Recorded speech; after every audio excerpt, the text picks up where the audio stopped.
প্রিয় শিক্ষার্থীবৃন্দ, সবাইকে স্বাগত। আজকে আমি ওভারহেড ট্রান্সমিশন লাইনের ক্যাপাসিট্যান্স নির্ণয়ের সূত্র দেখব। সিঙ্গেল ফেজের ক্ষেত্রে সূত্র হচ্ছে, সিঙ্গেল ফেজে যদি দুটো পরিবাহী এরকম পাশাপাশি থাকে তাহলে সূত্র হচ্ছে ইপসিলন 0 পাই ইপসিলন 0 ভাগ হচ্ছে লগ ই ডি ভাগ আর।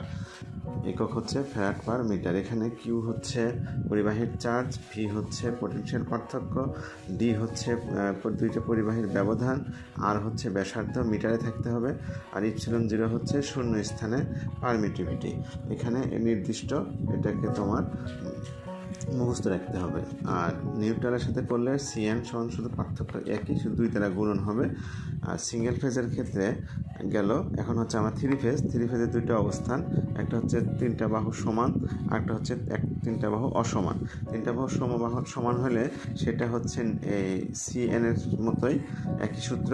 আর যদি তোমার অসম হয় তাহলে এখানে আমাদের সূত্রটা একই, শুধু ডি এর ভ্যালুটা আমাদের এক্সট্রা করে বের করে নিতে হবে।